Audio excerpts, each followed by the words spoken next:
Hey, what's going on, everyone? This is Mark Bruce with Fit Trend Performance coming at you with another episode. So today I'm going to talk about the 7 best recovery methods that you can do for an athlete.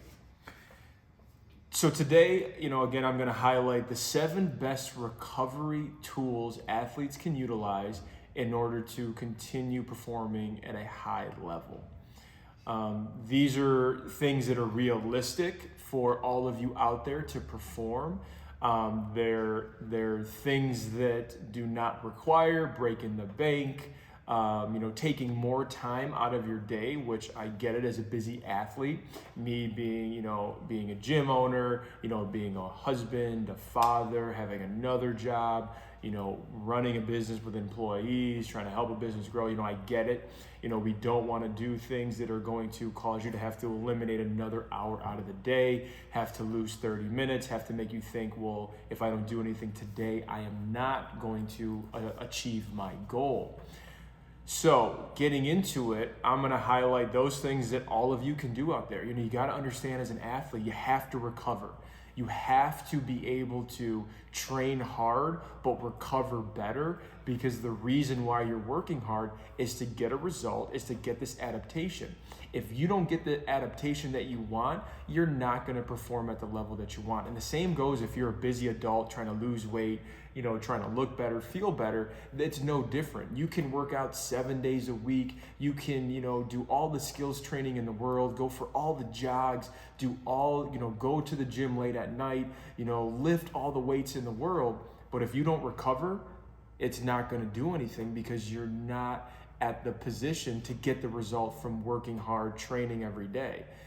So you really have to focus on recovering to get that result that you want, whether it's jumping higher, whether it's being more explosive, a quicker first step, finishing stronger, being a better defender, just making the team, right? All of you out there, some of you might be the top 10%, some of you might be the bottom 10%, and some of you might just be at that 80%, fighting for a spot, fighting for the starting position, fighting for that award, fighting for the scholarship. So it's really important that you take the time to recover, because that's going to be the reason why you get the results that you want. So, number 1, food. You got to eat. Calories in versus calories out. If you are an athlete that wants to become more explosive, gain weight, or even lose weight, be faster, get stronger, you have to fuel those efforts. You can't go to school for 6 hours. You can't go to practice for 2. You can't go to that private skills lesson. You can't go to that strength training session and only eat dinner. It's not going to happen. You are going to, cause more harm than good. So if you're someone that does not want to eat food, then you have to eliminate all that extra effort, because food is going to keep that engine going. No different than a car. If your car, you have the prettiest car, the sexiest car, the fastest car out there, but if that car doesn't have any gas, ain't nobody going to see it, right? That car's not going to go down the street. So this is where you need to eat and fuel yourself to get the result that you want. And the same thing goes for you if you want to lose weight. If you want to lose weight, you still have to fuel your efforts so your body can function, and then pull away, the fat, the weight that you want. Because at the end of the day, if you go to a training session, that could be the training session helps you lose weight, but you have no energy and you spend all this time, just trying to push through, you're better off just going home, having a big dinner, going to sleep, and coming back tomorrow. So the first one is food. Calories in versus calories out. Make sure you're eating enough. The next one is going to be sleep. You have to sleep.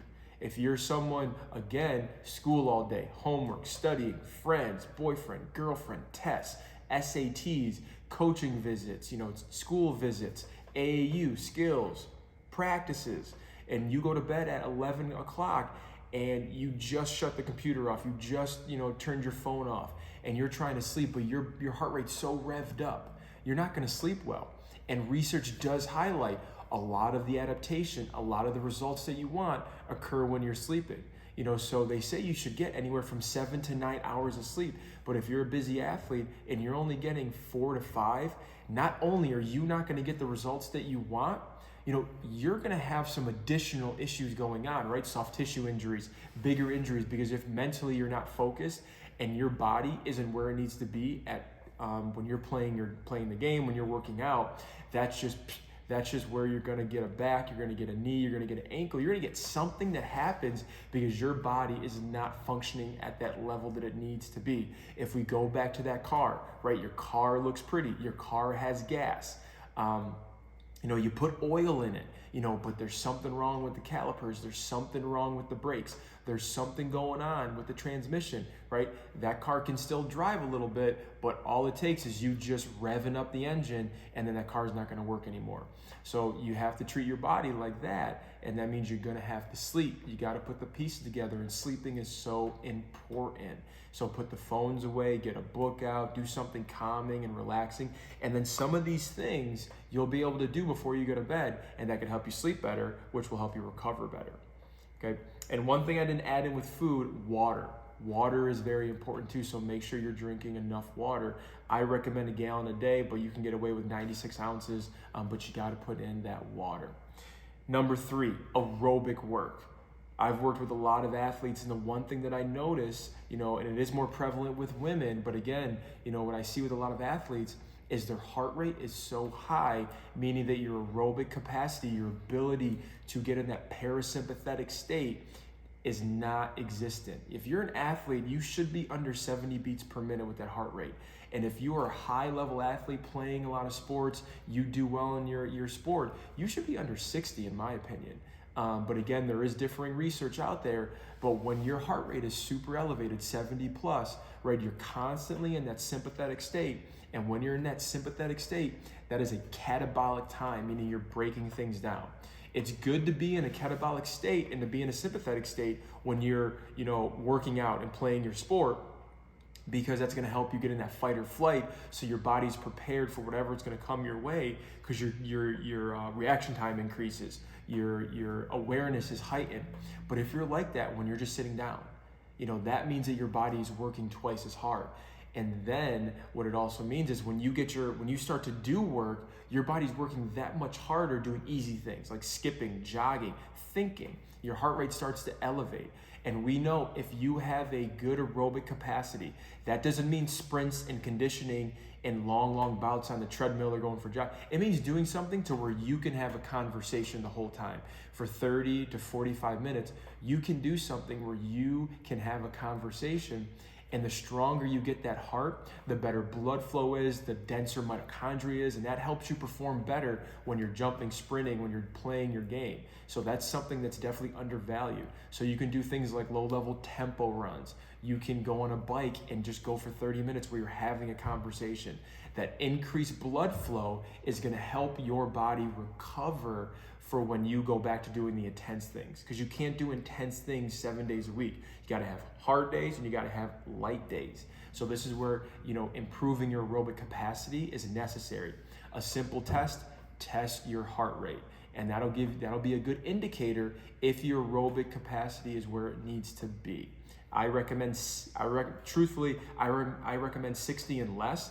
But where I see a lot of athletes are, if you can get to 70 and under consistently, you're going to be in a better place versus 77 or 80 or 90 or things like that. That's when we start to get into those danger zones. Number 4, foam roll.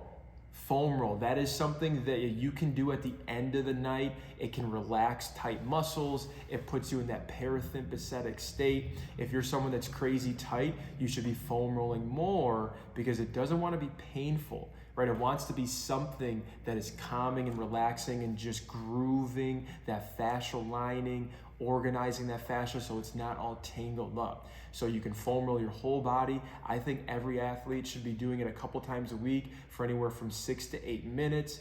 Understand that, right, if you foam roll every single day for years on years on years, it could have a negative effect. Most athletes don't do it at all. So this is where I believe athletes can get away with doing it now at a higher level, especially if you just had a long practice or you're coming back from a weekend tournament.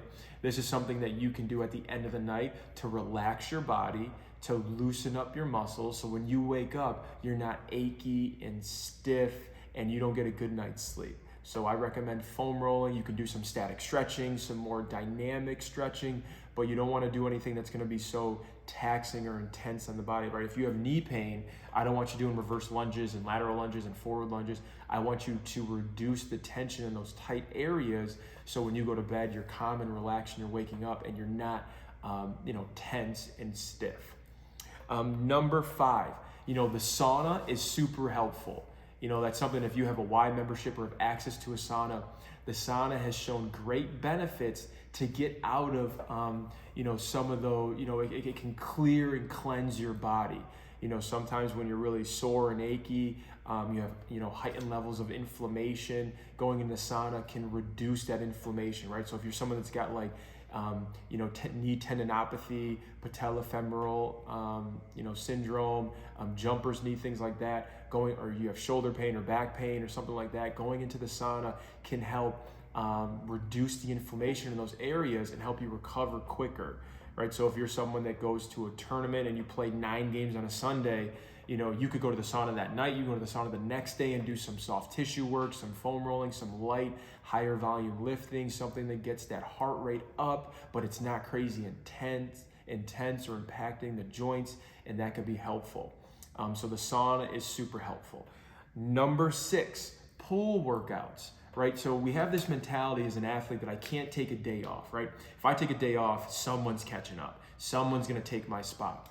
So with that mentality, there's nothing wrong with it, but you can't beat a dead horse, right? You cannot do the same thing. You can't go to a hard lacrosse, basketball, volleyball practice, and then tomorrow, like, I can't miss this workout, and go to another hard practice and then a hard strength training session. So this is where the pool could be helpful, because you could do a nice pool workout where you're doing some high knees, you're doing some kicks, you're doing some jumps, and because you're in the water, right, it's not as stressful on the joints, but it gets that blood flow, it gets the heart rate up, it helps you recover, because we know blood flow is super important.